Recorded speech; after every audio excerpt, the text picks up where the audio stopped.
4 ოქტომბრის მოვლენებზე პასუხისმგებლობას შალვა პაპუაშვილი პოლიტიკოსებისა და აქციაზე მისული ადამიანების პარალელურად გარე აქტორებსაც აკისრებს. მისი თქმით, რომ არ ყოფილიყო გარედან მართული პროცესი, მიღებული მხარდაჭერა, დაფინანსება და ორგანიზება 4 ოქტომბერს ძალადობა და პრეზიდენტის სასახლეში შეჭრის მცდელობა არ იქნებოდა. შეფასებები განვითარებულ მოვლენებთან დაკავშირებით პასუხისმგებლობაზე კეთდება სხვა ოპოზიციურ პარტიებშიც.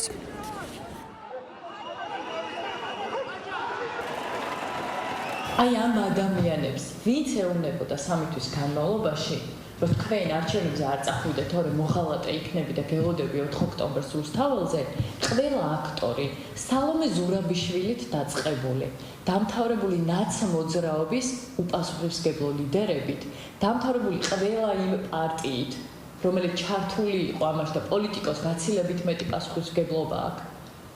პასუხისმგებლობა, რომელიც ნაწილდება ასევე ქართულ ოცნებაზეც. და ეხლა ეს საწყალი მოქალაქეები, რომლებიც არიან მსხვერპლი ამ პროვოკაციის. აი პასუხისმგებლობა ეხლა უნდა აიღონ ყველა ამ ადამიანმა და ყველა ამ აქტორმა. ქურდიც ფიქრობს, რომ მას ეკუთვნის რაღაც ნივთი და ამიტომ ეკუთვნის მას ცხოვრებისეულად, რომ რაღაცა ქონება ქონდეს, ამიტომ შედის სხვის სახლში და იპარავს იქიდან ნივთებს და ესენის ფიქრობენ, რომ მათ ეკუთვნით ხელისუფლება და ამიტომ შეუძლიათ ძალით აიღონ ეს ხელისუფლება.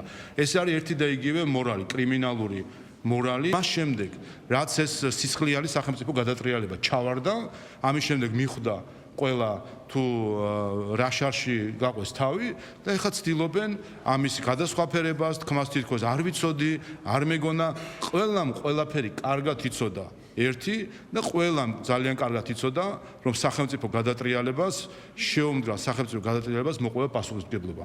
აქ საბავშვო ბაღში არავინ არ არის და ყველამ ძალიან კარგად იცოდა ეს ყველაფერი. ამიტომ რა თქმა უნდა პოლიტიკურ პასუხისმგებლობას იზიარებენ ის პოლიტიკოსები, ის NGO-ები და ის რამდენიმე ათასი ადამიანი, რომელიც 4 საათზე თავისუფლების მოედანზე ამ ქვეყნის დასამხობად მივიდა.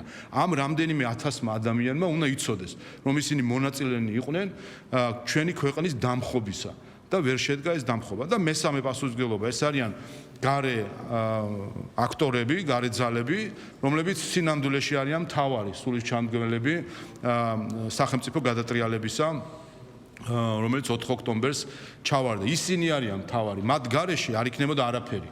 არ იქნებოდა ეს ძალადობა, არ იქნებოდა შევარდნები, არ იქნებოდა მანამდე პარლამენტის შტურმის მცდელობები, ეს არაფერი არ იქნებოდა, რომ არა გარე მხარდაჭერა, გარე დაფინანსება, გარე ორგანიზება.